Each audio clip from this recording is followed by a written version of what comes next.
The liberation of mutant kind has begun.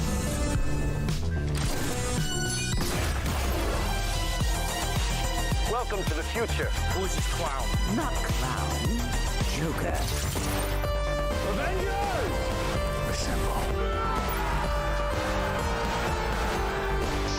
Nobody tampers with the equipment except Tony Stark. Good idea. United, the Avengers are strong. Hawkeye, hands off. Fool! Have you forgotten my invincible magnetic power? Not this time, Magneto. My mutant brain senses danger. Something unseen is slowly spreading its poison, edging tempers. Think carefully before you do this. You filthy criminals. 5, 4, 3, 2, 1. Alrighty. Oh, and I've got the wrong. Go back there. Okay. Welcome to episode 63 of Two Fat Guys Pull Us here on YouTube. Live. Let's go. That's right, Michael. Let's go. Let's go. All right, so we got a little bit of business to take care of. What up, Jaden? How's it going? Hope your evening's going well. We've got a little bit of business to take care of as usual that we talk about every show. First, we're going to talk about our special that we have, our little deal we got going on brainycomics.com. brainycomics.com is associated with Collected Comics and Games. It's the website where you can go and buy comics from our LCS over with Ron, and he's got some deals that are associated with us. So if you go over to brainycomics.com, I've linked it into the chat. We've got two different deals going on. We've got Two Fat Guys Pull List upgrade, which gets you, for $10, gets you one random exclusive at checkout. So whatever you order on brainycomics.com, if you do an additional $10, you'll get a random exclusive. And if you buy the premium, which is $15, you get two exclusives. Now, most of his exclusives in store are usually around $20. So, both are pretty decent deal, but the $15 gets you a real nice deal when you get your Brainy Comics shopping cart fulfilled.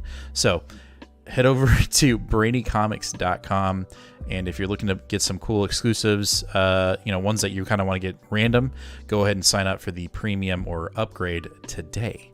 So that's that bit of business. And then the other bit of business that we have to talk about is we are currently in the middle of a milestone giveaway. Obviously, we're trying to get to 1,000 subscribers. And when we do, we're giving away the CBCS 9.8 Amazing Spider-Man number 4, the first appearance of Silk. But, we have upgraded.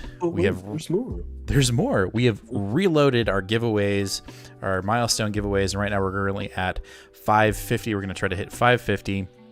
And at 550, let me find it here really quick. So we got this one through the Dave and Adams Premium Hit Parade box. We're going to be giving away this 8.5 CGC Batman Adventures number 27. So when we hit 550 subscribers, this is what we're dropping. So go ahead and hit that subscribe button, hit that bell. If you're watching this live, go ahead and do that. And if you're watching this as a past episode, do that as well. Hit that subscribe button, hit that bell. Don't miss any Two Fat Guys Pull This content. We're live every Sunday at 8 o'clock Central Standard Time. And we have new Comic Book Day videos up on Wednesdays. And then sometimes we have, solicitation videos, comic book news videos.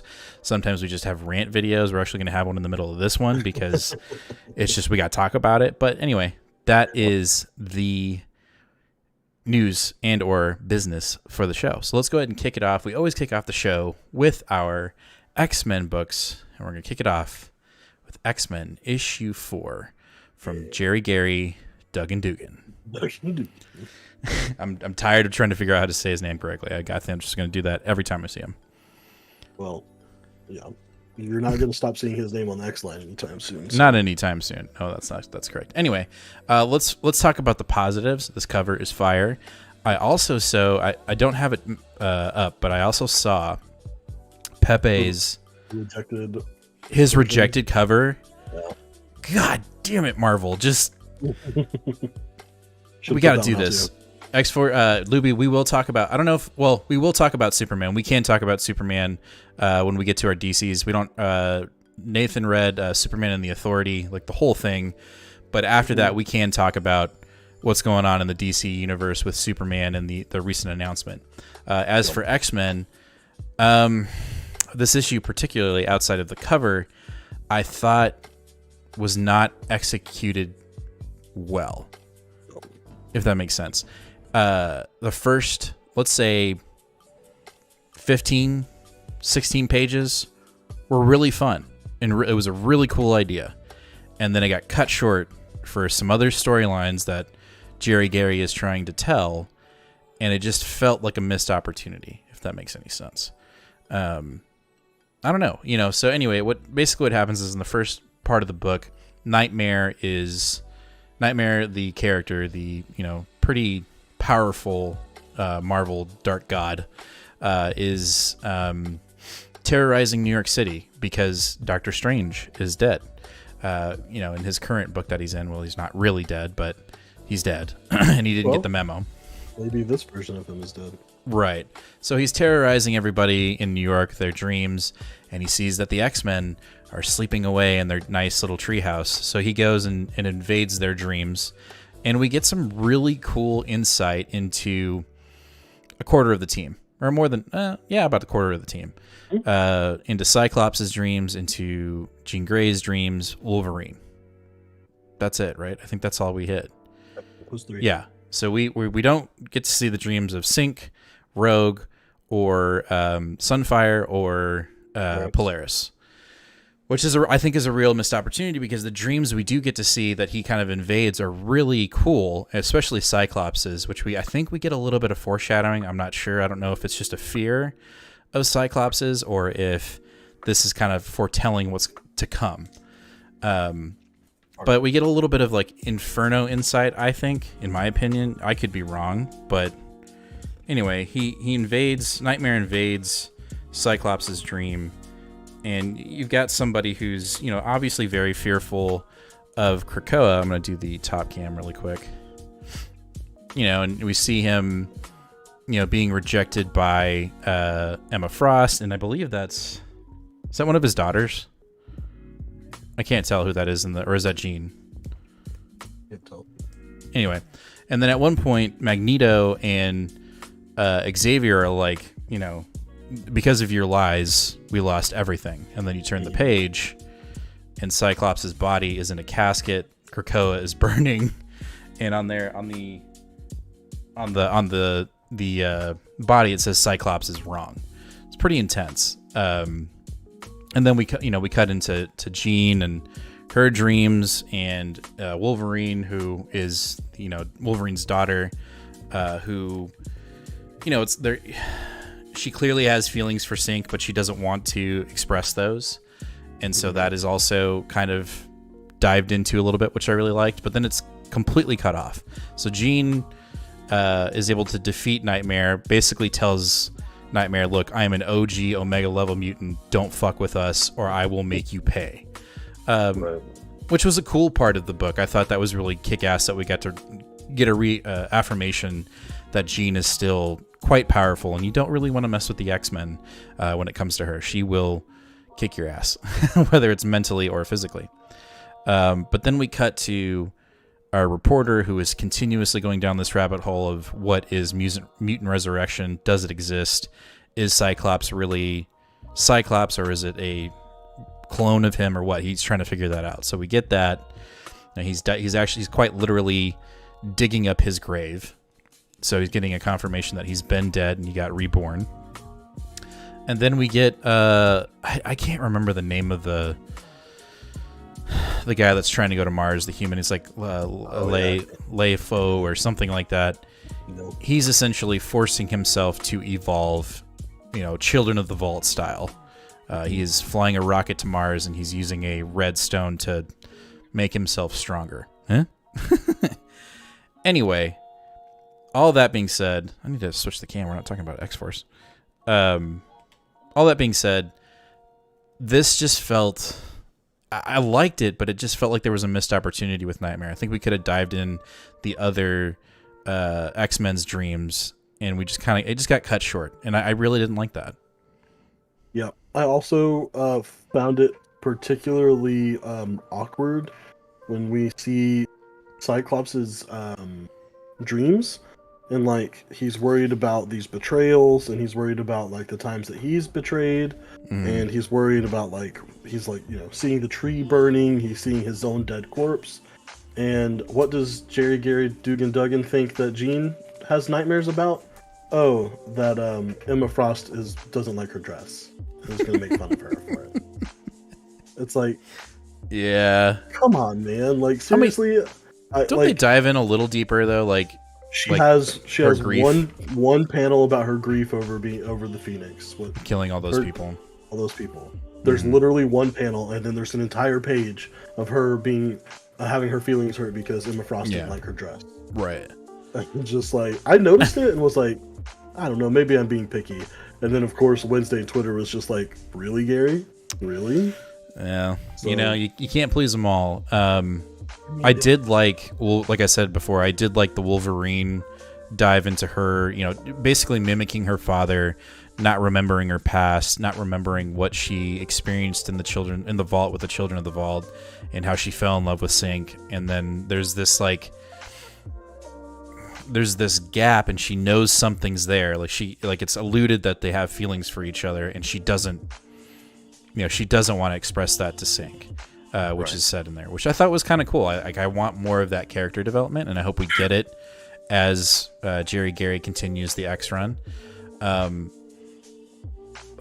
But I don't know. It just felt like it fell flat after that. Like after Jean defends New York and defends the X-Men, and then we cut to the reporter. Not that I'm not interested in that storyline. Not that I'm not interested in the humans finding out about Resurrection Protocol. Like clearly that's where we're going. Like I think it has to happen with Hickman leaving the X-Line. But I just don't think it was appropriate for this issue, in the sense that we were really he was building a story for 15 to 16 pages, and then it just ended, and it felt extremely abrupt. I totally agree. And then the other guy, I know he's obviously the other villain, the Earth villain is obviously pivotal to Jerry's story, and that's fine. But again, it just felt like it was kind of shoved in there, and I feel like Dugan has done a good job before this issue of really kind of feeling we're still floating in the Hickman X-Men, and this one felt like the first, outside of Cyclops' dream, that it wasn't part of the X-Line. Does that make sense? Oh, sure makes sense, yeah. Anyway, the other positive I will say is we were both very concerned when we didn't see Pepe Larraz's name on the cover. Me personally, if I hadn't seen that, I think first 6 pages I wouldn't have known that it wasn't Pepe. I think Pena did a really good job of doing his impersonation of Pepe's style. I thought he did a great job. There are some panels that come in and you're like, that's not Pepe. But it didn't feel very foreign, and I feel like we've read issues Daredevil, Detective Comics, where the new artist or the artist that's coming in for 2 issues just feels so foreign. And this one felt decent. It felt like, I wasn't nearly as frustrated as I've been with those other runs where we're just off of Chichetto's artwork and I'm like, this sucks. You know what I mean? Yeah. So, good job, Pena. You've gained somewhat of a fan in your artwork. So I'm interested to see where else you may pop up in Marvel or DC or in comics in general. I thought it was good. Now we're going to jump into X-Force, and then we're going to have a much broader conversation about Hickman's departure of X-Men from the X-Office. So next up we have X-Force issue 24. The only thing I like about this issue is Inferno has been set up that there is a betrayer within Krakoa, and this book, though done sloppily, confirms the betrayer of Krakoa. I think. It doesn't confirm it. Well, it's pretty obvious. Suspicions. No. Right. So when we got that panel for Inferno, it's Psylocke, Colossus, and Bishop, who are considered, who's the betrayer, right? And those are the three that we get. And at first I was like, it kind of makes sense that it's Psylocke because she just lost her daughter in, I'm blanking. What's the book that they're in? She's in? Hellions. I wanted to say cannibals. I don't know why I wanted to say cannibals. But we jump back into this book with Cyclops, who apparently is being psychically, or we don't quite understand what's going on, but there's this great I forget what his name is. He's a writer. Anyway, his Chronicler, the Great Chronicler. He was in the previous issue, and when he showed up, I was completely confused as to what his existence or what his purpose of his existence was. And we find out in this issue what he does is if he has a psychic connection or some form of connection to a character, he can write their actions. He can control them. Right. And essentially what he's been doing is, as Psylocke has been out in the Savage Lands creating new drugs, he's also been painting, and he's been, not to his knowledge, he's been painting secrets of Krakoa, Resurrection Protocol, the whereabouts of the Cerebro helmets, like essentially the secrets of Krakoa. That's really what I think is the most important piece of this book, in the sense of Inferno.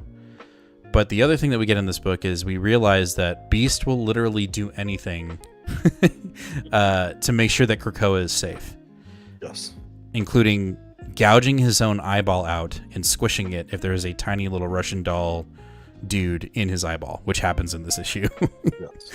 I thought that was cool.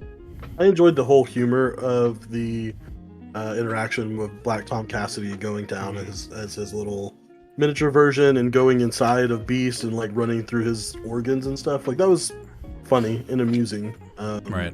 Especially the part where Beast ingested something that would actually help Tom's little organic version. Mm-hmm. That I thought that was cool. He had eaten salad that morning. Right.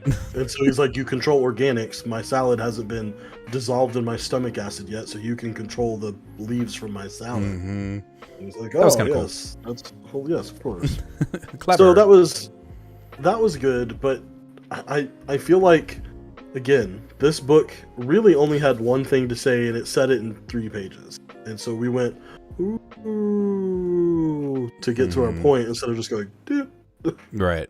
And so I just, now I will say that is at least, I'm sure, a little bit, because I'm so flustered by the recent Hickman interview, but yeah, well, and it just feels like every little story now is just sort of meandering away, and it's sort of like, oh, come back. It's like, oh yeah, sorry, I dropped 4 issues back there, but it'll be fine. Like, we're on 24. Well, yeah, and I think, when we did our comic book haul video or new comic book day video, and you were frustrated, and I was like, look, man, just relax. And then this interview came out. I think it validates all of your frustrations, and I'm sorry that I tried to pigeonhole you into a box or a corner. But you're right. So, like, we're going to dive into that. I mean, X-Force, again, there were some notable things that happened in this book that are like, whoa, but they're also kind of like, well, why haven't we, it felt so foreign. And the reason why it felt so foreign, and again, Hickman came out with an interview last week that basically said that Marvel hindered his plans because of COVID. They paused. They put a pause on it. And so that's why a lot of these X books to us, and I think a lot of other readers, feel so disconnected, where there's little bits and pieces of Hickman's plan in there. But then we've got the X-Force fighting zombie sharks, and you're like, huh? Like, it just didn't make sense. And you can talk about that in all the other books. I think the only book that I feel like has not had many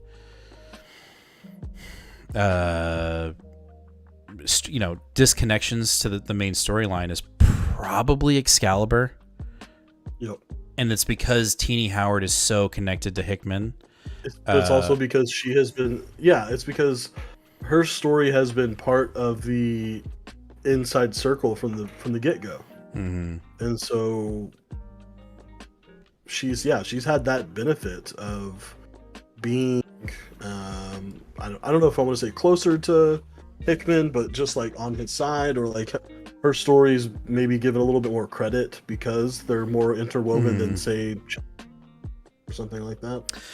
Yeah, and I look back at it and I feel like I think it was around issue 7 when they were doing the hunting. Remember, like they were hunting some like silver wolf thing, and then they ended up getting hunted by this other guy. That's the only time where I was like, wait, what are we doing? And it felt, but I think that was all teeny. I don't think that had anything, because that was pre-COVID. I don't know. Yeah, I'm not sure what. Mike says the off-panel interview. Yeah, I definitely recommend people check it out. No, it's very insightful. And so essentially, if COVID hadn't happened, or if Marvel had just said, fuck it, we're going to continue this roadmap, we're not going to stop anything, whether it's, if we stop publishing, and then when we pick it back up, we're just going to pick right back up. If they had done that, we would have already read Inferno, right? Inferno would have been last year. Or no? Yeah, it would have been last year. It would have been like November of last year. November of last year. So if anything, we probably would be getting closer to the conclusion, the actual conclusion, potentially, of what Hickman wanted to do with the X-Men. We'll never know. And then I think the other thing you said is that there are books that are already written that are either aren't going to get released or will be released later into 2022. Which he said that there are books written by creators we don't know that have been written for over a year that still haven't been released yet. He said, look for those probably starting in February. So we'll probably get them. I think what he's talking about probably now is the Sabretooth book. Because I can't remember who the writer is on that book, but he's new to the list. And then probably talking about at least the Marauders book, because Steve Orlando's new to the team as well. Now, might not be Marauders because that's not a whole new book, and but maybe Duggan just went a lot longer on Marauders than was anticipated. Right. But I also want that Children of the Vault book that he was talking about. Like, I know we probably won't get it, but that sounds... That was a Hickman book, and he's done. He's 100% done. That's so frustrating. So yeah, essentially we're walking away from that interview really upset and just felt screwed over by Marvel. And I think it just stinks. Like, does the comic book community start, we want the Hickman-verse of X-Men #? Do we do the Snyderverse and demand that Hickman finishes his X-Men run? I think that's a just cause, in my opinion. Like, I want to see through what he had, because I personally, now I know a lot of people within the community did not enjoy Hickman's run. They felt like it was too complex and too meta and too just, you know what I mean? I think that will totally change in the future, though. I think once people sort of realize, and this is what is most heartbreaking to me, is that pretty much if you only read what Hickman has written, you're good, you're fine. Like you'll get the gist of it. You don't need to have read any of that. That includes skipping Ten of Swords completely, right? Except for his Omega and what is it, Creation and whatever, the two issues that he wrote. That really covers everything you need to know that happens in Ten of Swords, and so that covers the Arakans for you.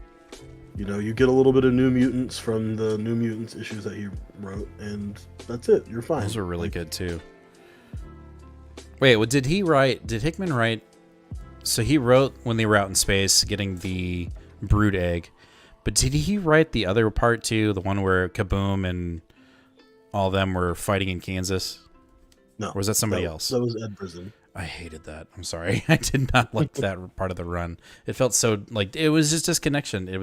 It just kind of like interrupted everything. I did not like that. So said that very I did not like that. Anyway, yeah, that again, we're closing in on Hickman's run, and I think I'm slowly starting to get in your boat, Nate, where I might have I'm gonna reevaluate what X books are coming out and if they're really worth my time.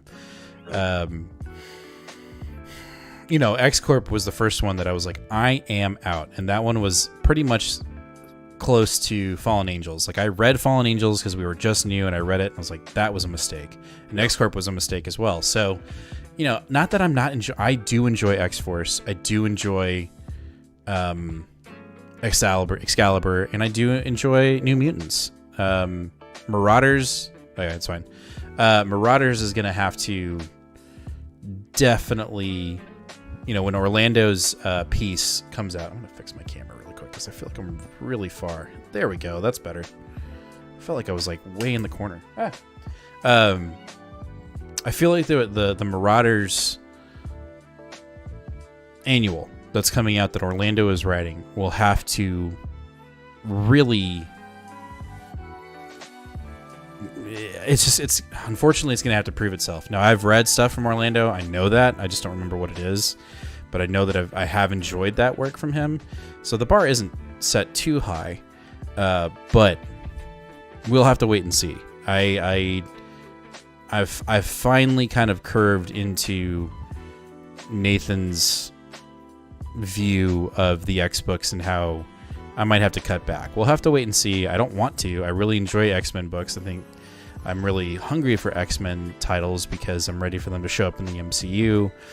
And, I grew up watching the X-Men, so obviously I want that to work. But, I'm getting to the point now where I'm probably going to have to start paring down my X books because there's a lot of other things coming out, Marvel, DC, and independent related, that I'm going to want to pick up. And, can't get too beefy. I guess we could get pretty beefy, but I don't want to stretch it as far as I can. I mean, there was one night where we'd had like 27 books, and that was insane. I think we went for almost 4 hours. That's a lot. But this show is actually quite small. But, that's just this week. Next week, we've got a pretty decent-sized show. Anyway, I'm going to go ahead and jump into Avengers while Nate's still off taking care of something. So, next up is Avengers. Don't give up on X-Books. I'll try, Stefan. I'll try. I'm not quite there yet. I'm not. I'm just having. Let me say this. I have to see where Inferno goes. That's all. And if it feels like a complete and utter, like, mic drop from Hickman, I'm gonna have to reevaluate. I'm sorry.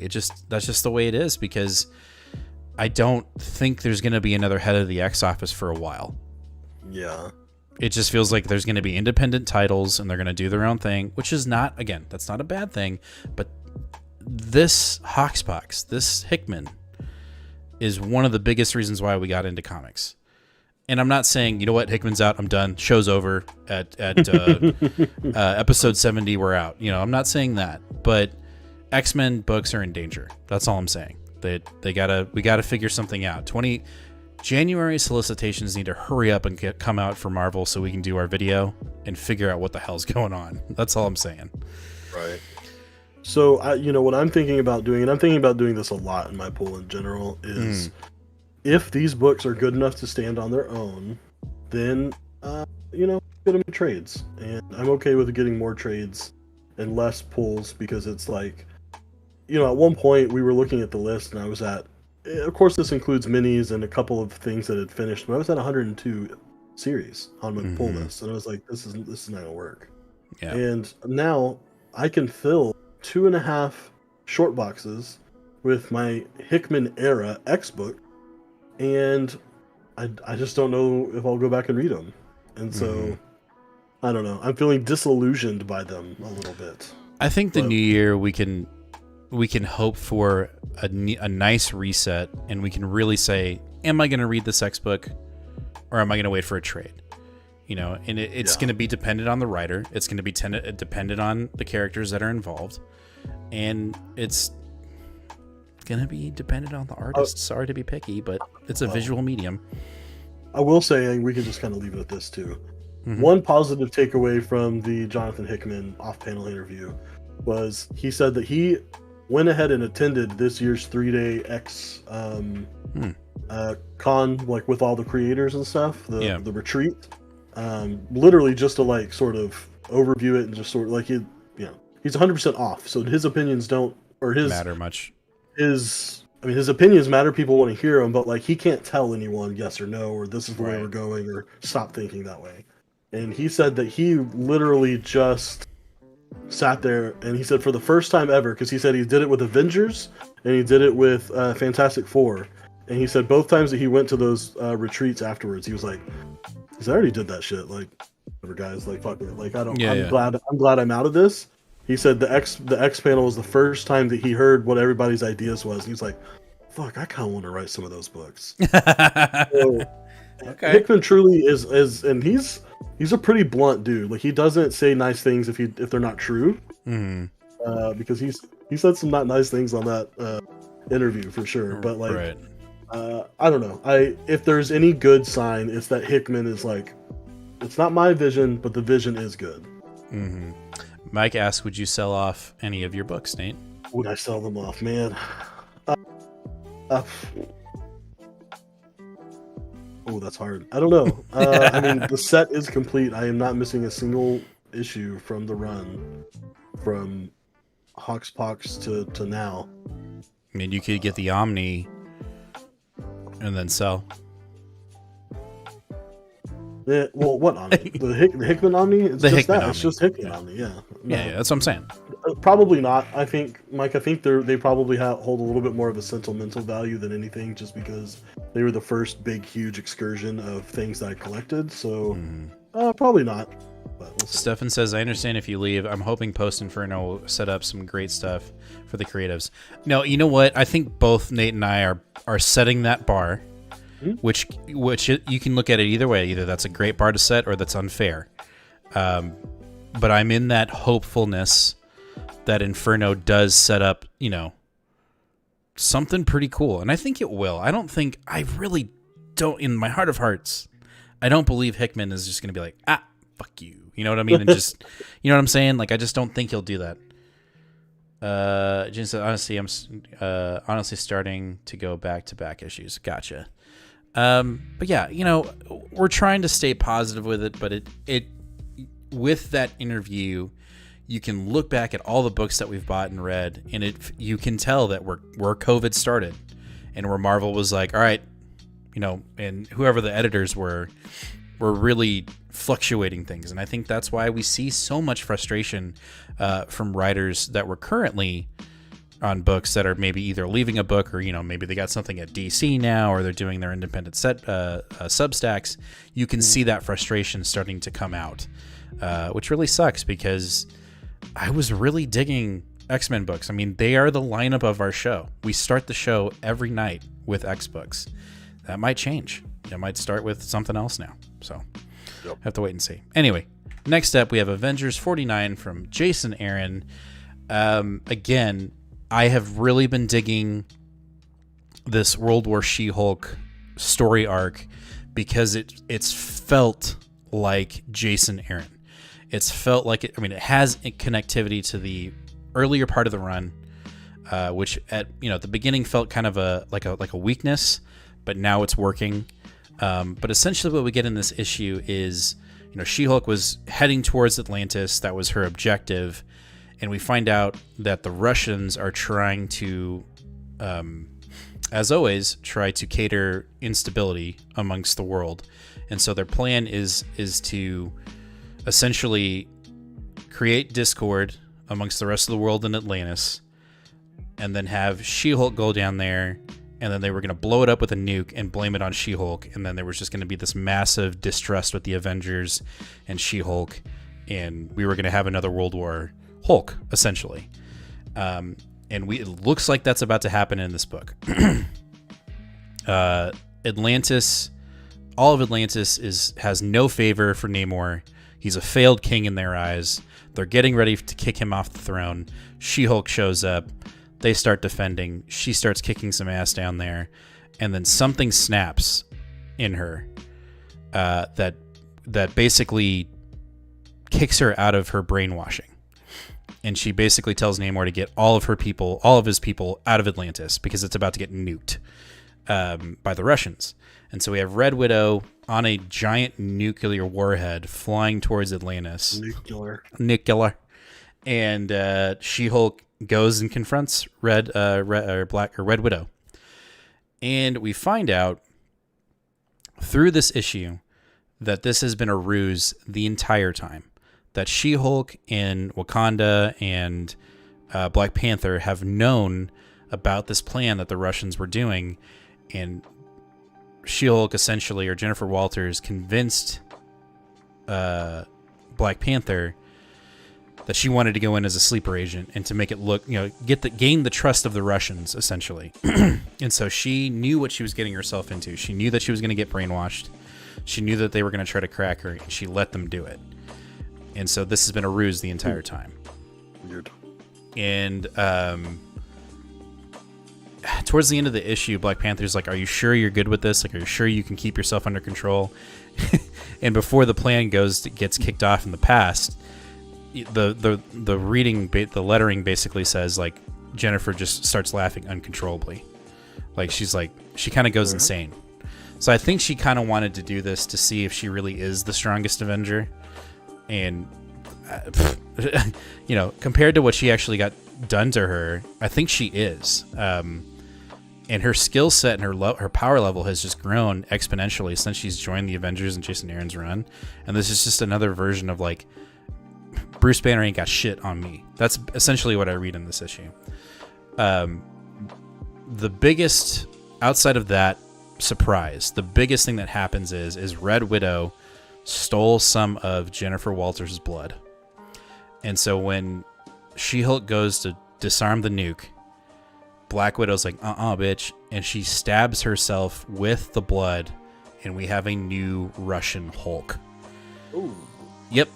Oh. The funny thing that I get in this whole issue, and I wonder if it's, if she got her arm ripped off 2 issues ago by She-Hulk. So she has a robotic arm. So when she stabs herself, in the artwork it shows her she stabs herself and she hulks out, and her right arm is still mechanical, but it's puny. So it's like this giant left arm of like, and then she's got this puny little mechanical arm. So I'm wondering if she's going to grow her arm back or not. But that being said, She-Hulk whoops her ass even though she's a Hulk, which I thought was really cool. Interesting. So the issue ends with the nuke still kind of falling towards Atlantis, but everyone from Atlantis has been evacuated. So it may, Namor may not have a home to go back to after this, and so the discord still may happen. We'll have to wait and see. The next issue is a supersized issue. We're going to take care. It's going to be the ending of World War She-Hulk and the beginning of the direction change of Jason Aaron doing his Avengers Forever run. So we're getting multiverse threats in the next issue. It's going to be fucking amazing. I cannot wait. But again, I enjoyed this issue. Wasn't my pick of the week. Almost didn't have a pick of the week this week, but I keep on saying it. I was really worried about this arc. I was like, man, is this going to be another Khonshu? Is this going to be another Phoenix, War of the Phoenix? It's not. It's been good. I've enjoyed it. I even will say I have gotten past She-Hulk having blonde hair and being red. It doesn't bother me anymore. It did when it first was announced in that one cover, but I don't have a problem with it right now. All right. You say so. You're not even reading it, so I don't even want. No, you. Whatever you say, it doesn't matter. Anyway, next up we have Iron Man issue 13 from Cantwell. Bravo, sir. Bravo. This is a great issue. Action-packed. We get a new Super Friends, Space Friends group established by Iron Man. I don't know, man. Overall, it just felt like it was a fun issue. It had everything that I wanted. Yeah, it's got really good art that sort of stands apart from your typical. It is not your House Marvel style at all. I really enjoy it. It has like a dark element to it, like almost like a dark gradient at all times. Yeah. It's got a super awesome like D-list cast of background supporters. It's so fun. Yeah, you've got Scarlet Spider, you've got Misty Knight, you've got War Machine, some frog guy. I don't know, Frogman. Who the hell is Frogman? Gargoyle? I'm almost will say that the frog guy is the hero of this issue. Oh yeah. There's a lot of and I've never read, this is the first Iron Man comic I've ever read. So like I've never read any past Iron Man at all. So the only version of Iron Man that I have is the snarky, funny Robert Downey Jr. version. And while I don't feel like this Iron Man exactly feels like that, there's a lot of humorous, snarky banter that happens in this book that I really enjoy. That always, even though it's serious and it's dealing with serious things, it's always, you never know when a joke's going to get thrown in there a little bit. Right. I appreciate that. Yeah. What I liked about this issue too is Korvac finally, for the most part, gets his ass kicked. Like, I've been waiting for someone to just fucking destroy him. And that happens. Broken off. Yeah, his face gets burnt off. Like, it just, it was finally like, thank God, this guy's been blabbering on for 12 issues. I'm ready for somebody to kick his ass. And that's what we get. But, obviously at the end, all else fails. Korvac is able to put his hand into the power cosmic, but also Iron Man. And so Iron Man's getting a major upgrade in issue 14. And I actually, I'll say this for the first time, I can't wait for issue 14 of Iron Man. Oh, like, it's not that I haven't enjoyed this run, but I'm like, can we get there already? Like, I'm ready to see it. Well, and I was also really curious, like, it has been a while since I have seen a main character in a Marvel comic get the shit beat out of him this bad, constantly. Yeah. Like, literally, the dude's neck is broken right now, and is, like, his, like, spinal cord is starting to be severed. The only thing that's holding him together is his suit. Right. So, like, any normal person, even any normal superhero outside of an Iron Man suit would be dead right now. Yeah. And so I was very curious. I was like, how is Cantwell going to bring him back from this? We're continuously to beat the shit out of him. He's still, we're going to give him the power cosmic. Yeah, that'll do it. Yeah, that'll fix him. That'll fix him. That'll fix also, anybody. The other thing I do like is I like that Hellcat has been just so prominent. And there was another comic we read, I don't know if it was last week or this week, but someone mentioned Hellcat. Like, she's with Iron Man. Oh, I remember that. You remember that? I do. I think that was last week. And it was basically alluding to their relationship, and I dig that. I think that's really cool. Yeah, I remember that very specifically. I'm just digging, again, this B-list, D-list character involvement has been fantastic. Even the villains, who are classic Iron Man villains, they're awesome. It's been a fun run, and I just didn't expect this. I mean, I was picking it up when it first got announced, and we've heard this story before. I picked it up, and I was like, Nate, you should do it too. It's going to be fun. It was a good read. Like, And then you read it, and you're like, holy shit, you were right. And it's just been, again, I would put it in the top 10 highlights of the year. I think when we do our, top 10 or top 5 comics of the year, this is definitely an honorable mention if it's a top 5 list, but if it's a top 10, I think it's in there. I think it's in the top 10. Mm-hmm. So I agree. That's Iron Man. If you're not reading it, go pick up the trade. It's really fun, and these Alex Ross covers are just to die for. So, Stefan says, as for Avengers, basically no more had a cool moments in this issue. World War She-Hulk has been pretty good. Also, I can't wait for Iron Man 14. Solid cliffhanger. No doubt. No doubt. All right, next up, we've got King the Conqueror from Kelly, issue number 3. You had mentioned that it's a good issue, but what? Stefan said it's crazy that Tony started off street racing in issue 1 and is now in space fighting Corvette. Agreed. Yeah, that's agreed. That is a quick turnaround. That's a solid, very nice observation of where we're at right now. I really like that. And see, that was why I was really leery about Iron Man, just because everyone was like, "Oh, it looks like we're getting the Iron Man where he's like back to basics, back to being like a street level fighter." Well, yeah, that's how it was. That's how it was. And I was like, "Nah, I'm not interested in that." Yeah. And then they were like, "Hey, Korvac," and I was like, "Wait, what?" Yeah, that's how they. That is how Marvel tied it up and presented it to us originally. Right, it was like we're back to basics, but then it wasn't. As for Kang, you know, you said something that I think is true, which is it's a really fun book, and I've said that before. Art's great. Huh?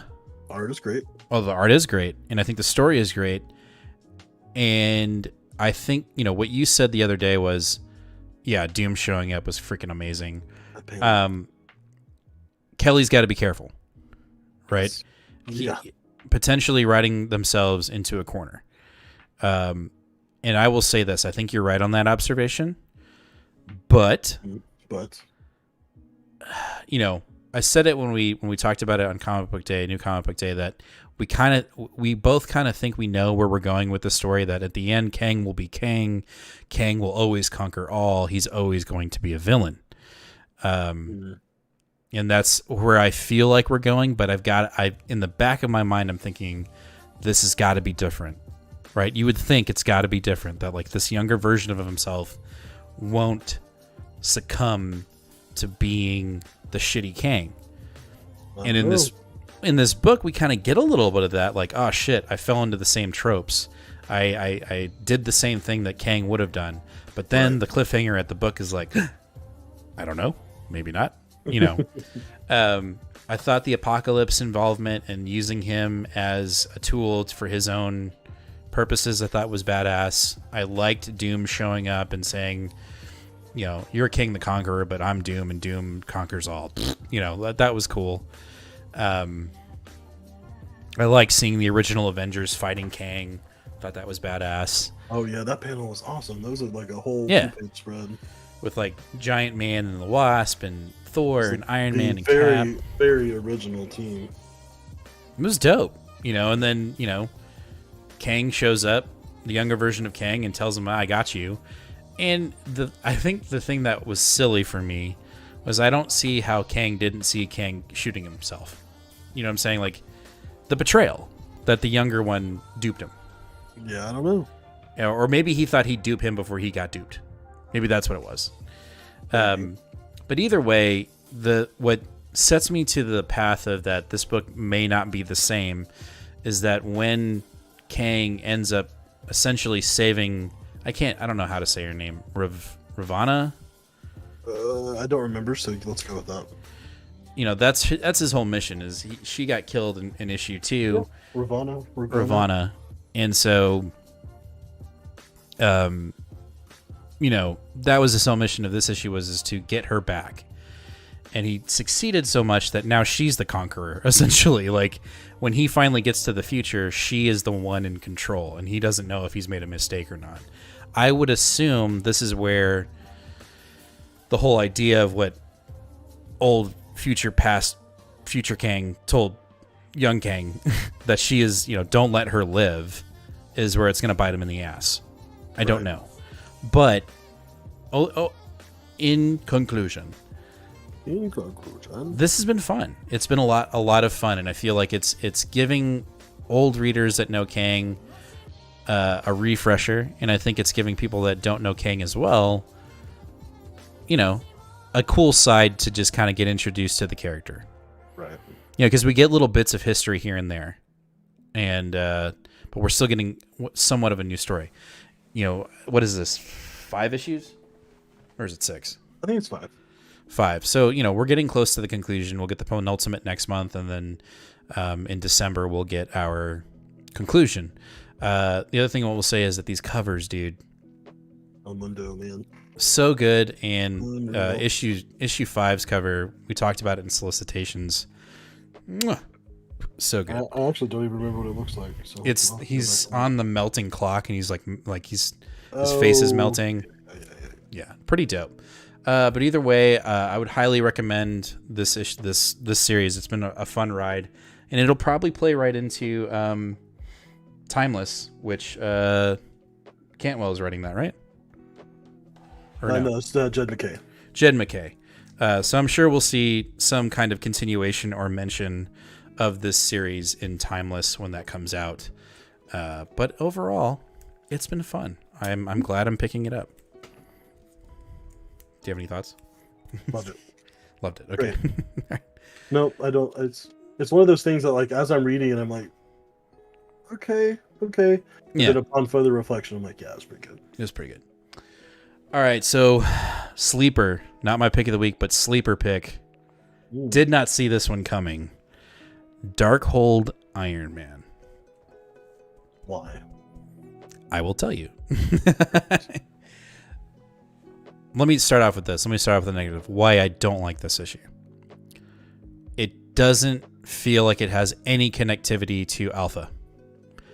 This is a scary story. This is a Elseworld scary version of Iron Man. Like if the Iron Man suit went wrong, if that makes sense. There is, and I could have missed it. I may have missed it, but there was no connectivity to what happened to Iron Man in Darkhold Alpha into what's going on here. This is a one-off story, and maybe it'll be explained in Omega, but as of right now, this had nothing to do with Darkhold, outside of it being a scary story. Essentially, same route, Iron Man, shrapnel in the heart, creates the suit.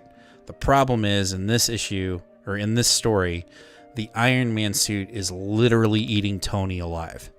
So it's... what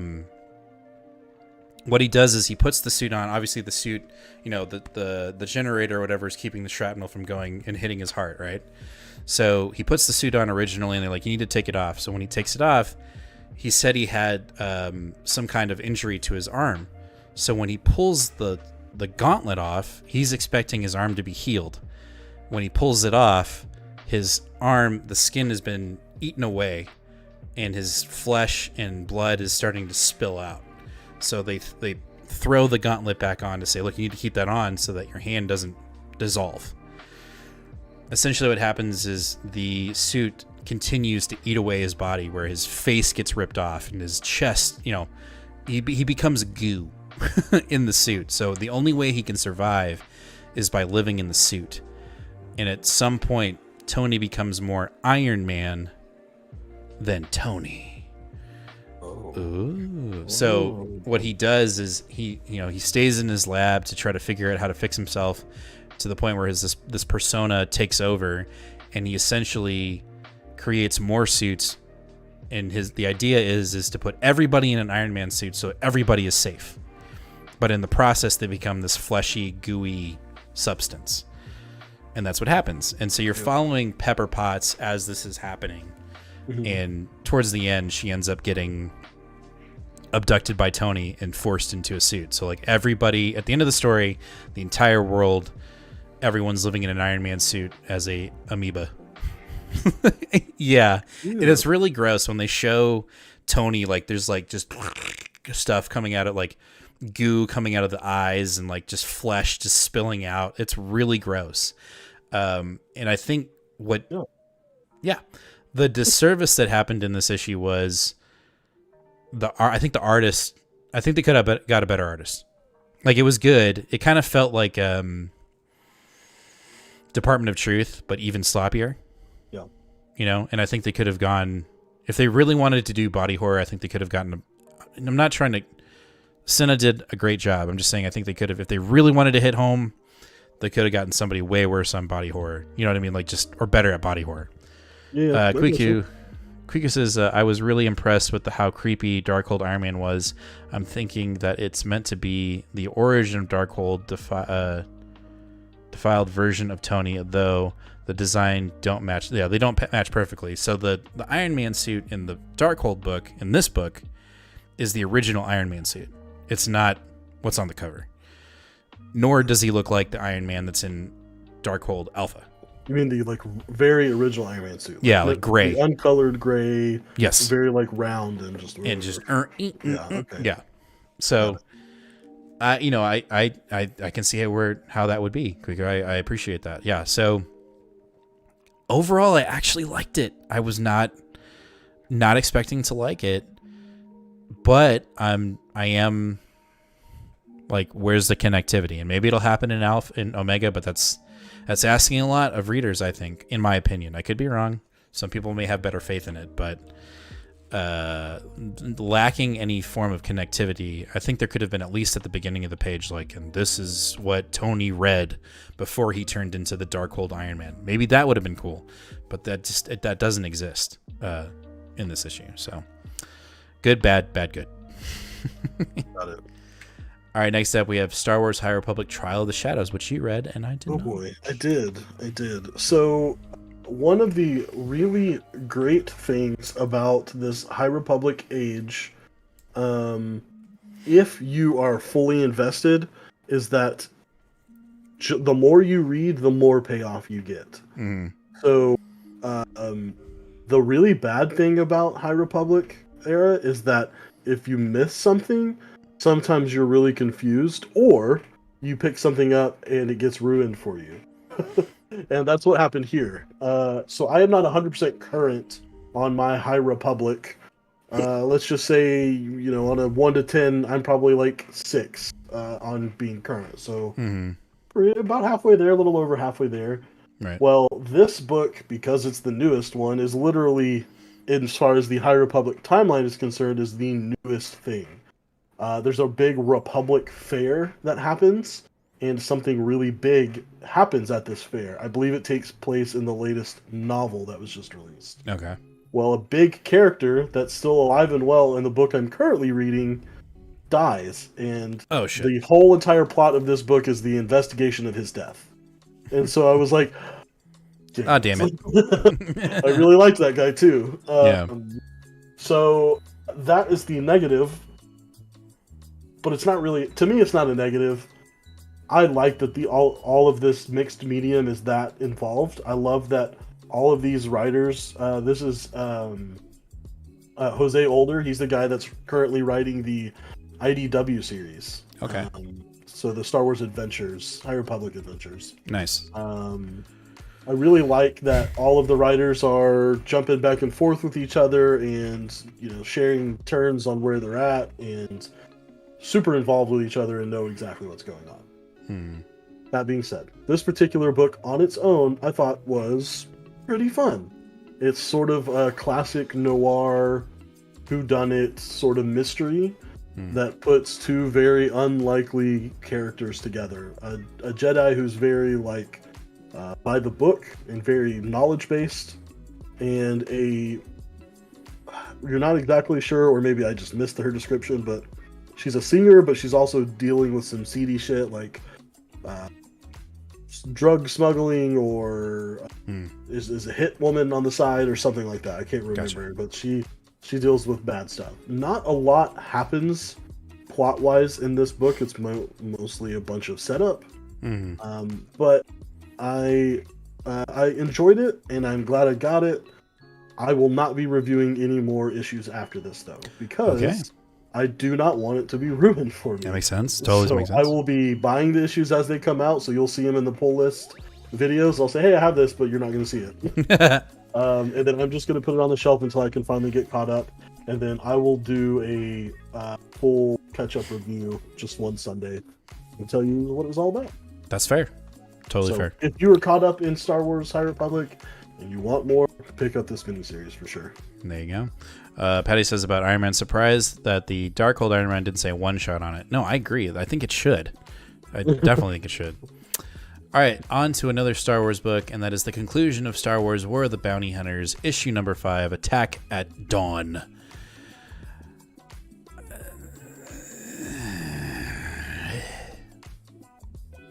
Move on. I mean, I don't really, I have hardly anything to say. And it will be the exact same thing that we've been saying since issue 2, and that's, my God, this sucked so hard for how good it started. Yeah. It could have been 3 issues, and it should have been 3 issues. Well, yeah, but issue 1, issue Alpha 1 and 2, solid. It felt like a Boba Fett story. That's what was. I felt very like much what we thought it was going to be. That's what was sold to us, and outside of like Han Solo's body, but no, Han Solo's not going to talk. He's frozen in carbonite, right? Right. And so like that's what was sold to us. And then when we got to the stupid council meeting with the Dawn, not that I'm not saying that introducing the Dawn isn't fun. I think that's going to be a lot of fun for a lot of readers that want to know more about them, about the Crimson Dawn. This, I felt like the storylines that were from our main characters, a la Luke, Leia, Chewie, Lando, Jabba, Darth Vader. All of those, when we got to the meeting place, felt very disingenuous. Like, this is what these characters were doing between... It didn't feel right. It felt like a missed opportunity. And I sound like one of these Phantom Menace guys. But it just, like today, I read this issue today. And the conversation between Luke and Darth Vader via the Force just didn't feel like Star Wars. It was like, ooh, like that's what it felt like. And same thing with Chewie and Leia and Lando getting to Han's body, and then oh no, and it went out into space. Like, I don't know. I wanted this book to be about Boba Fett. I wanted this to be a Boba book. And the first 3 issues, Alpha 1, 2, that's what it was. From 3 on, 3, 4, 5, it was a clusterfuck, in my opinion. And I don't feel good about that. I don't feel good saying that. Because it felt like we were going to have some genuine consequence to getting Han's body to Jabba. And it just felt disingenuous. Yeah, I will say that excuse me. Usually when Marvel does a big giant event with all these tie-ins and stuff, we're all smart adults here, right? We all understand selling tie-ins to make money and trying to be able to make that big fat giant omnibus to be able to sell a year later. We all get that. Mm-hmm. What I think is really frustrating, and I don't know who to blame. I don't know if it was the creative teams not being on the same page. I don't know if it was Marvel editorial saying, "Hey, listen, whoever is on the Dr. Aphra book, you need to make sure this, and this get covered, because if someone's just reading Dr. Aphra, they need to know this information." Mm-hmm. And if you're reading, Greg Pak, who's writing Darth Vader, make sure these 3 things are mentioned in your book, because if someone's only reading Darth Vader, they can't miss it.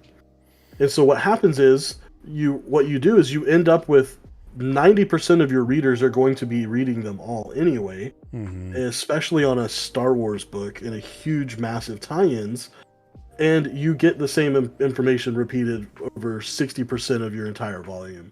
And it makes someone like me, who's willing to invest that money in singles, really upset, and now no longer willing to buy any Star Wars singles of this era between Empire and Return.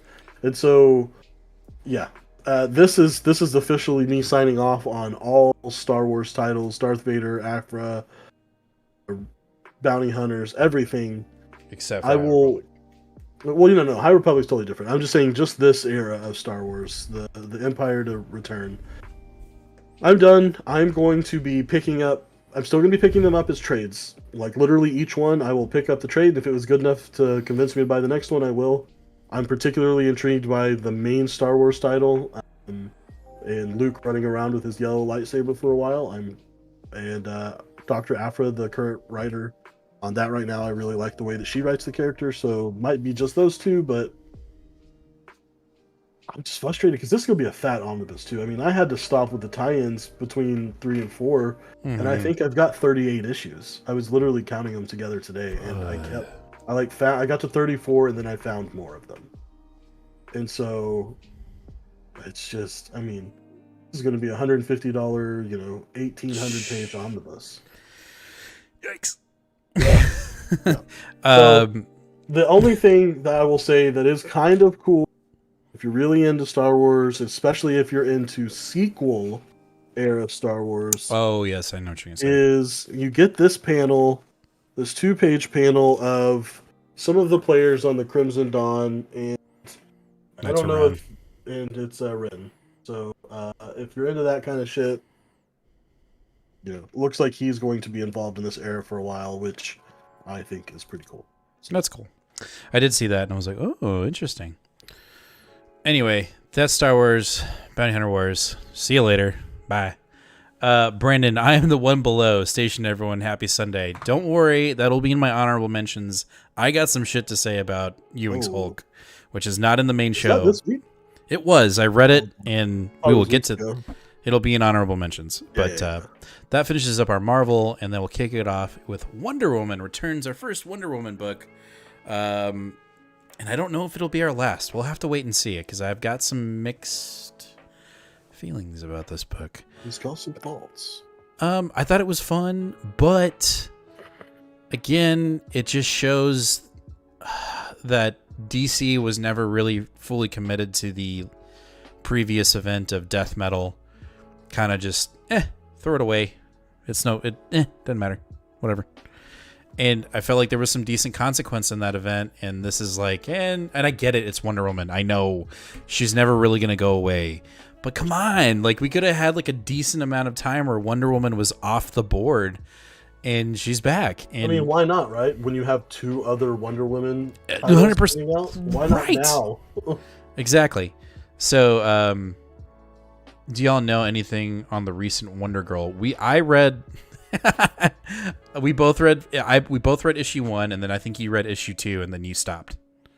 I read through issue 3 actually. Okay. Because it was still on my pull, and I wasn't going to be mean and turn it back in. But right. So maybe to insanely super hardcore versed DC / Wonder Woman readers, like I'm saying, like you know every issue from the 40s on. Maybe you'll get it, and maybe you'll enjoy it. But I read those 3 issues and said, this seems like someone's like drug riddled fever dream. Like, what is happening? Like there was not even a flowing narrative. There was a few pages of a narrative. Then you turn the page and you're like, wait, is this the same book? And this is Wonder Girl that you're talking about, not Wonder Woman. Wonder Girl, yes. Right. The Brazilian one that we thought was going to be the main Wonder Woman. But so, Jaden, yes, she was in Valhalla. Then she was in Olympus. I did not read any of that. It was in the God Sphere. I was not. Multiple arcs. At all wanting to understand any of that. I wanted to read this because apparently she's back. Back again. And, reading this issue, it was basically catching up with everybody on Earth. You're back. You didn't die. Or you're back from the dead. And, like the Justice League is like, are you back? And she's like, I don't know. I don't know if I'm back. I'm going to go back home and then we'll see. Here, I'm just going to read this now. Quika says, bringing back Wonder Woman so fast and having everyone react like she's been gone forever is so weird. Like in the comic book time, it hasn't basically been a month or 2. Also, I think it's a big miss. I think it's a big miss to not. Yeah, and I think that's kind of where I am with this one. Is I want to read Diana as Wonder Woman, right? But I'm still salty to what they did to her in death metal, and then now it's like it didn't matter. Like I think it could have been done better, in my opinion. And it feels like DC's like, just bring her back, let's have classic Wonder Woman comics again. We've got movies to sell. Fuck the narrative. Exactly, we've got movies to sell. I guess I could have put this one in honorable mentions, but that's essentially what this is like everyone just kind of wrote her off. And she's back, and she's like, don't worry about it. It's okay. I feel a little funny, but it's okay. I'm back. And everything is different, obviously. Her mom is now in the Justice League. Nebula is now the Queen of the Amazons. You have Wonder Girl in Brazil, and she's not happy that she's back. So, like, some weird shit's going on. So, like, there definitely is a void that has been filled that she needs to figure out where she belongs. I like that, but I'm just still salty with, I think she did something really cool in death metal, and literally somebody at Warner Brothers was like, you did what now? No, she can't. No, we've got movies to sell. We want to make a third one. Bring her back, goddammit. And that's what happened. And so it's a little, it sucks. Will I get 781? It'll be a game time decision. I'm not pulling it, but we will see. So, let's see. I got some stuff.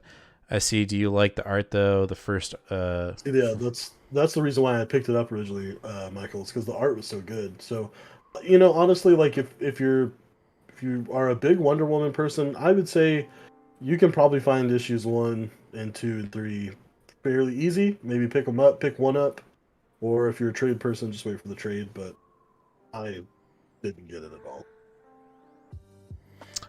Calvin says returning to status quo is a staple in comics, something I had to get used to when I started. We've seen it since we've started too. It's just they could have waited a little longer. And then Quika says she could have stayed in the God Sphere. There's so many interesting mythos and religions to explore. And then Brand says, I love death metal as the event, but I hated how DC left continuity. I mean, it just seems to be a recurring thing right now. But anyway, we'll see where she goes. Again, 781 will be a game time for me. I want to get into Wonder Woman. I just don't know. We'll have to wait. Literally wait and see. All right, next up we have Teen Titans United issue 2. I think we both have differing opinions on this book, so I'd love to hear what you think. Well, I don't have a lot to say because I just was like, huh? What? Yeah. So I originally picked this up because it's being written by Kevin Scott, who is one of the main guys that's working in the High Republic scene right now. Okay. He's written multiple of the books, and then I think he's the one that's writing the main Marvel High Republic. But I got this because I was like, I don't know a lot of these characters, and maybe let me just read a miniseries that involves them. Let me see if I can get to know them a little bit. And the first issue intrigued me, whereas the second issue just didn't really do it for me. Really? Yeah, I'm literally sitting here trying to remember. I read this book last, and I'm still trying to remember what happened. I just remember finishing it and being like, I don't. And so I honestly will continue it, but only because I found out that this is one of the DC Online digital firsts books. So it comes out digitally on DC in the exact same week as it does print. So I personally will not be buying this in print anymore. I'll just read it online. Interesting. Well, I don't think I'm not subscribed to DC. But I actually liked this. I really liked it after I read it. And that was after you told me how you felt about it. So I was like, oh shit, maybe I won't like it. But I'm intrigued with the storyline of these, this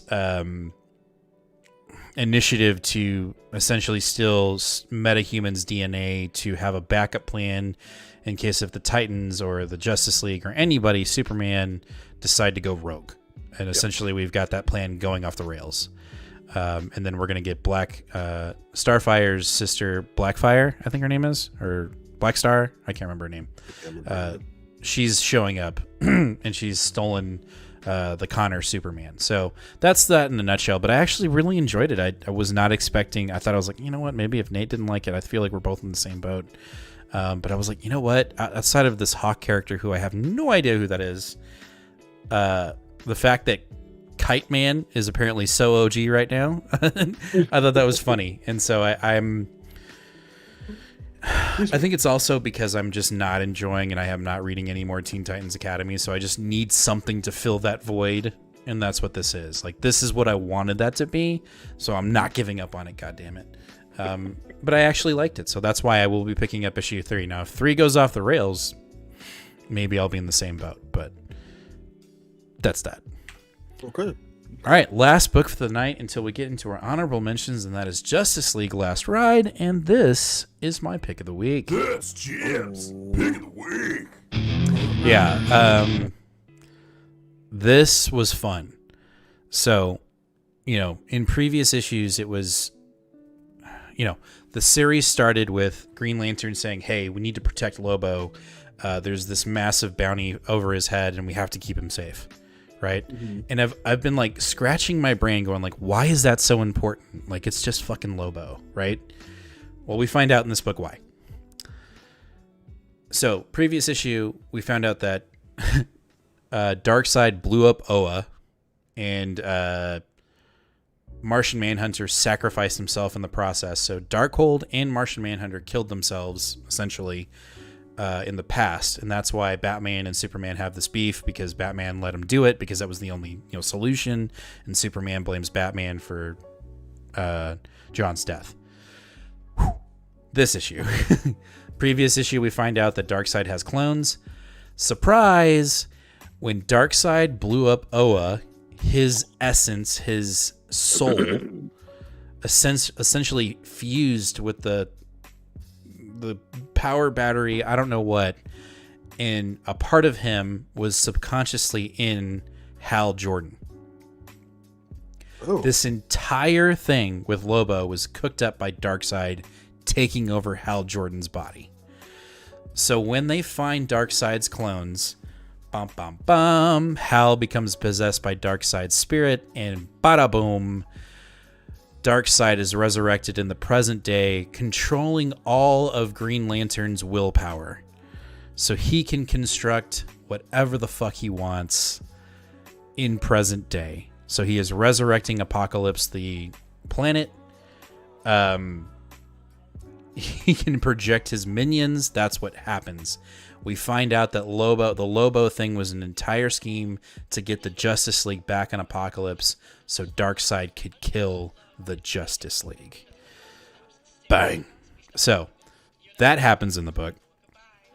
And Lobo was just the get the Justice League to bring, he's the ruse. Justice League is around Lobo, essentially. Right. So Apocalypse is resurrected. He resurrects like the nanny goddess. I don't know who. It's like his right hand woman or whatever. Again, I'm sure most of you DC readers like exactly know who that is and how significant that character is. Barf on Skinny Lobo. Anyway, the group essentially finds this out way too late, and Apocalypse is just kicking some major ass. And as they realize that this is a trap, before they can really get their shit together and go, the world needs Justice League. We needed to take out Darkseid. Darkseid again is projecting new, he's able to project whatever he wants via his will. And the one thing that he projects to defeat the Justice League at the end of the book is Martian the Manhunter. Oh. So his soul is back to fight the Justice League. And when I read that, I was like, God damn it, Chip.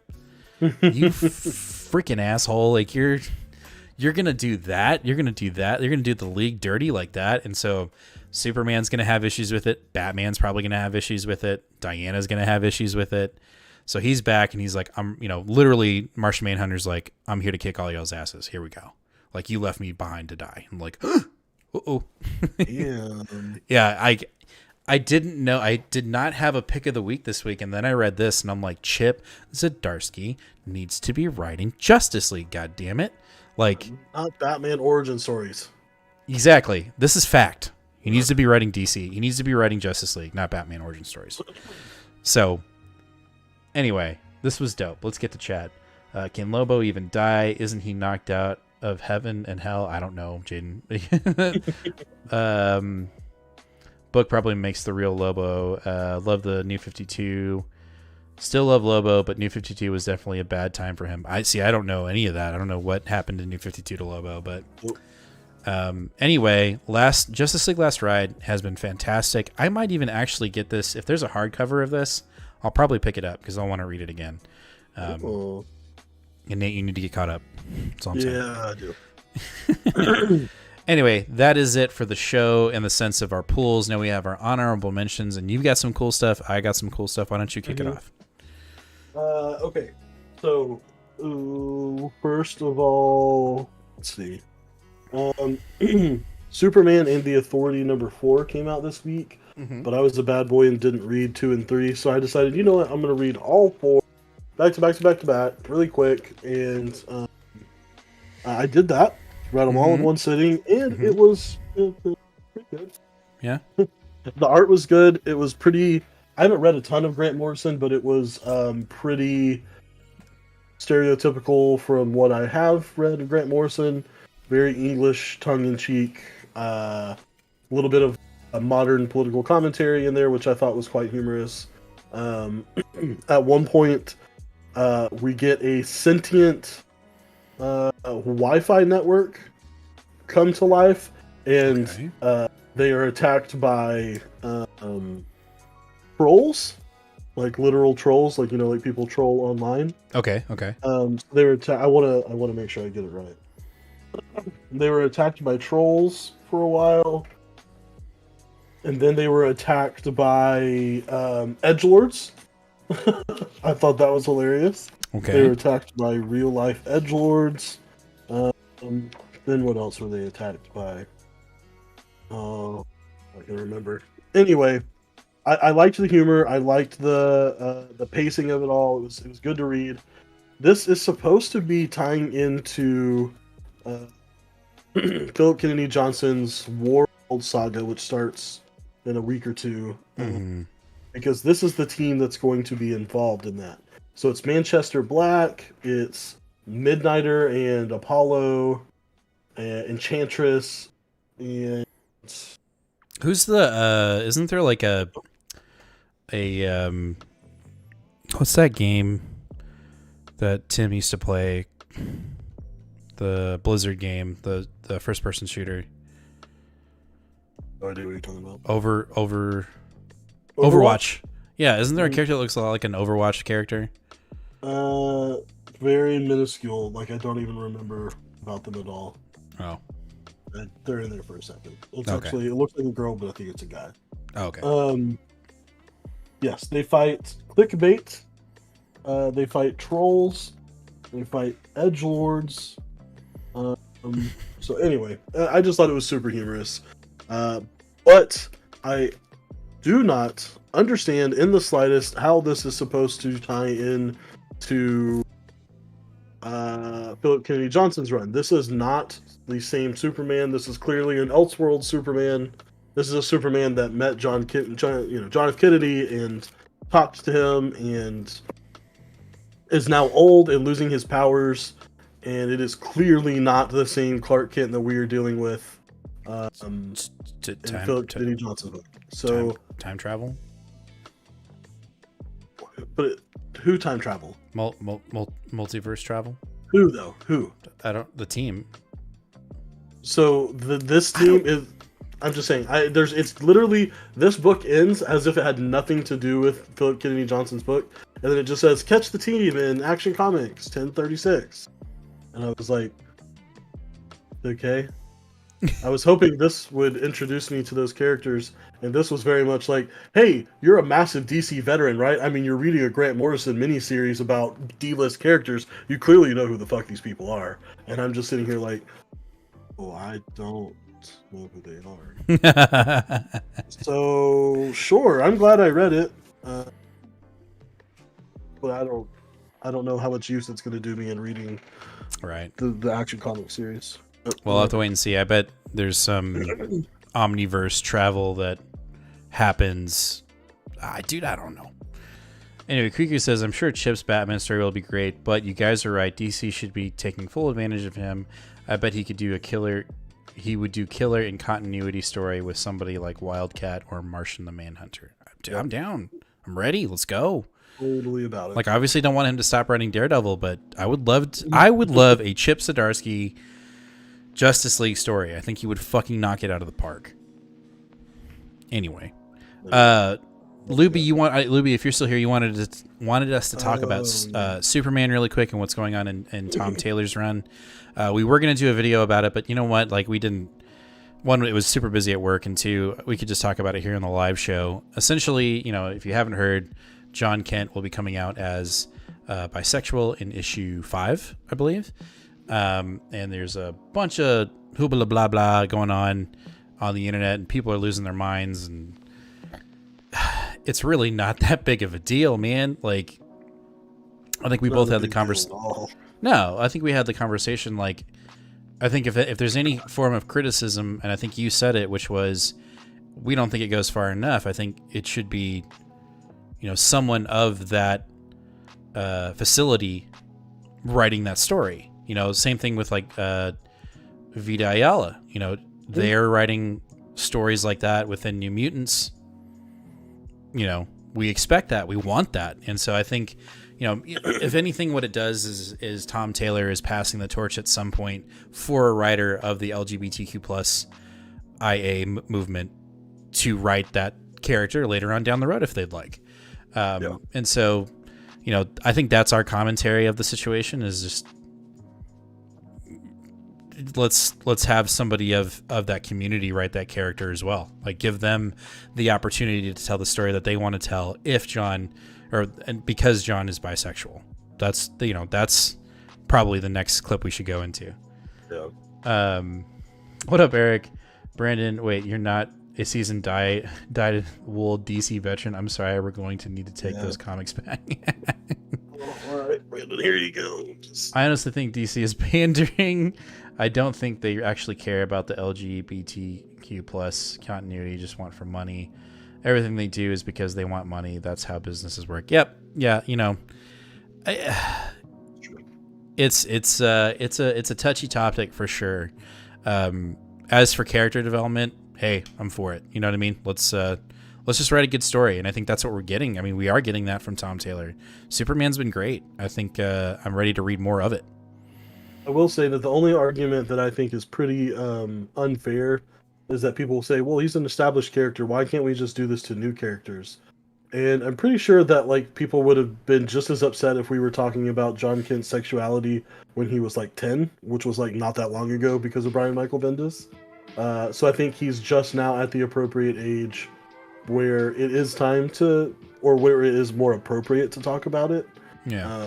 There's also no doubt that this is very much the executives that made this decision are very much sitting back in their chairs going, look at all of this press. People are talking about our comic books. Right. This is what we want to do. Whether that's a good thing, bad thing, a middle ground thing is probably a little bit about. Yeah, no, I agree. I agree with that. Yeah, so that story and art, that's all should matter, really. Just like when they made the whole event around Joker and Batman, that is pandering. Yeah, I just want to get comics. I want good comics. I want good stories. And I think we're going to get that. I'm excited. I'm loving John Kent Superman. Let him make out with guys as long as the story keeps rocking. I'm with it. There it is. Totally there. That's why DC's losing money. All right, let's jump on to the next thing really quick. My honorable mentions really quick are two. I've got Shangshi issue 5. I did a killer Instagram post. Go to our Instagram page, like us, follow us, because the Iron Man red and silver suit makes an appearance in this book, and it is so cool. But you can definitely tell that what's happening is Shang-Chi is about to get completely deceived by his family and the Order of the Hand, or the martial art family. I don't know what it is. This is business that he's taking charge of. Either way, this has been fantastic. I think the artwork is really good. I think the story is fun. It's a little predictable, but the Iron Man suit and Iron Man making an appearance was super fun. And the next issue, it looks like Thor is about to throw down. Like, he ain't gonna lose. Every Marvel hero that has made an appearance has lost to Shang-Chi, and I don't think Thor's gonna lose. Just they even make it like he ain't losing. So that's been fun. And then Symbiote Spider-Man crossover issue 4. This was a lot of fun. And again, you've got David, who is just continuously pushing new characters into this book and like Marvel lore that some people have forgotten. I even had to tell Nate that this Guilt Hulk that's in the book is actually real. It's not something fake. It's deep within the Hulk lore, and I like that we get a little hit. Like Symbiote Spider-Man, the series has been an awesome history lesson. You get a little bit of new, older characters that we may have forgotten or have not been introduced to, and get them in a modern book, and I think that's really fun. So this has been cool. The Eternals are in play in this book. And so also Asgardians will be in play in the next issue. So we will see who pops up next in the conclusion of Symbiote Spider-Man Crossroads. Been really fun. Nice. Yeah. I have, which you need to pick up still, Eternals Forever. Speaking of Eternals. Is supposed to be another one of these one-shots that is coming out in between the big break between 6 and 7. The Assad Ribic title. Yeah. I definitely don't see the attachment here. It's not a bad book. It just it feels like a wrap-up book, like a really like generic story of the Eternals to help you understand the dynamics between Eternals and the Deviants? Deviants. Almost said Dementors. Oh, Get some Harry Potter. No. So the book is nice. It's a really easy story. It's written like 70s era writing, like very much for describing what's happening as it's happening as you're seeing it. But it flowed well. At times the art was colored very, very, very Jack Kirby era style. Obviously, Jack Kirby was not the colorist. I don't know who colored Eternals, but it was that era. It very much fits that style. Like you look at some of these panels, I almost wonder if they're pulled straight from that. yeah. You know what I Yeah. But it was fun. It was fine. If you are super into Eternals right now and also new and need more information, I would say go ahead and pick it up. It is a fun read. If you already know a bunch about the Eternals and are looking for something that's tying into the current Kieran Gillen stuff, like the other two one-shots are, I would say go ahead and pass it up because it doesn't have anything to do with that. Interesting. Kuiku says something that I have to highlight, which is I wonder if Shang-Chi will lift Mjolnir next issue since Thor has been having trouble with it for a while. That would be nuts. That would be nuts. I'd actually like to see that. That'd be pretty cool. And then Calvin is off to play video games, so good night, Calvin. Hey, Calvin, Cheers. Thanks for coming. Thanks for coming by and listening to us talk about comics. Anyway, that is going to do it for our show this week for episode 63 of Two Fat Guys Pull Us. We want to thank all of you again for watching. We want to thank all of you for subscribing, hitting that bell, giving us a like. We can't say it enough. We appreciate you. Wait. Yeah. You forgot about my pick of the week. You didn't have one. Well, the extra pick of the week. You never told me about this, so how am I supposed to wait when I didn't know about it? The trade. I told you about the trade. Oh, shit. Okay. Oh, my God. This is Nate's pick of the week. This is my pick of the week because all the other books weren't good enough. So I picked this up because it's spooky season and this cover looked spooky. Literally, that was the only reason why. It turns out it's really fucking good. It's a story about a woman who goes back to her hometown after her mother dies and her mom leaves her house. And she gets there and everyone's like super freaking weird about the leaves. And it's like, hey man, don't let the leaves get on you. Turns out a woman had her kid butchered and then she was killed and then she became one with the trees and now she's like a living haunting on this town. And it is amazing. It sounds crazy. It sounds weird, but it is so good. It's the dialogue sometimes kind of stutters a little bit. The plot goes perfectly, like it moves at a really slow burn. It's an 8-issue, trade, so it's not that big.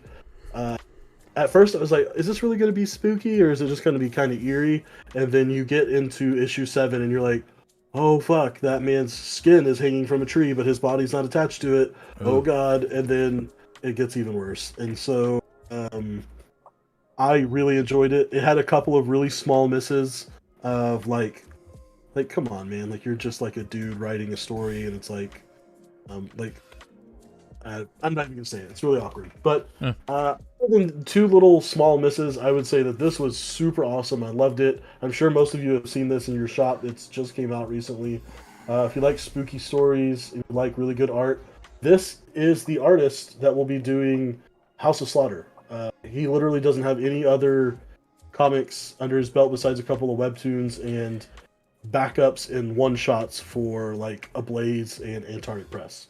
So he literally is a brand new guy. And then the writer of this book is a screenwriter. He's actually written some scary movies before, so obviously he knows what he's doing. All right. Yeah, looks like Brandon. Yeah, he loves Autumnal Volcano Rocks. I agree. Patties, it's awesome. Jaden, the leaves are the killers. Kind of, yes. Yes, so as bodies start showing up, they're chock full of leaves. They're totally stuffed with leaves. Okay. Almost like a scarecrow. And so, yeah, but I mean, the art in it is fantastic. It's really, really good. You can definitely see how it is a companion piece, or like why they chose him to be the artist next to whatever the dude's name that's doing Something is Killing Children, because it's very similar. Gotcha. Anyway, if you're looking for something spooky to read, I would highly recommend The Autumnal. That's my pick of the week for what I read because it was better than all the other single issues. Gotcha. And now that you've reminded me, I totally forgot about this. Let me talk about this really quick. Oh God, yeah. This thick fat boy here. Brandon, did you read this? I would assume because you are the one above. Let me know if anybody read this, and I want to know your feelings. Tell me in the chat. I'm gonna tell you now. Very underwhelming. Somewhat disappointing. And I guess it's the bar. How do I say this in the most elegant yet helpful way? Yes. I think unintentionally, Ewing has set the bar for Donnie to really have some fun. Right? Because this could have ended and it could have been just the best. And Donnie Cates taking over would have been like, wait, what? We just got done with this and now we're going to Donnie? And now Donnie's taking over and I'm like, thank God. And I feel bad about that because I've really been digging Immortal Hulk from Ewing, but this felt like a missed opportunity in my opinion. Steph and I agree. I've enjoyed Immortal Hulk, but I don't. Not this one.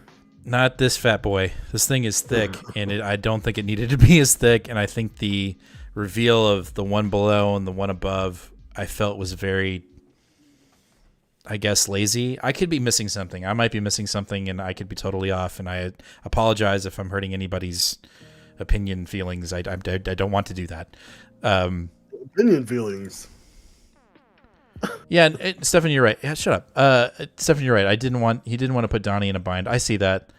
Let's see what's next. I agree, but I just feel like I felt like the beginning of Immortal Hulk was so just awesome, and it had all these mysteries. And then when we found out what the mysteries were, like I liked the idea of the green door and what that was. I just felt like the one below and the one above just it missed the mark for me personally, and I felt completely underwhelmed. It didn't.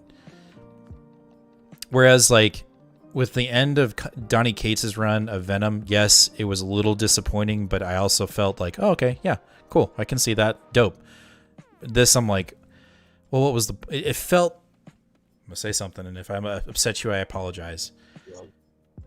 It just didn't feel like anything, it didn't feel like his run mattered. It was just like, and here's the bow, bloop, let's move on. That's what it felt like. Oh my Lord. Anyway, but also I know what Ewing was trying to do. Obviously, this is a much deeper rendition of Hulk that makes sense. We're diving deep into the character, and I get that, and I understand that Ewing was trying to do something different. I appreciate that. For me personally, it missed the mark in my opinion. Let's see. So Grayson says you're an idiot. So who does? Grayson. Oh, Grayson says I'm an idiot. That's fine. That's okay. No, It's they say it much more politely. Nicely, much more polite. Yes.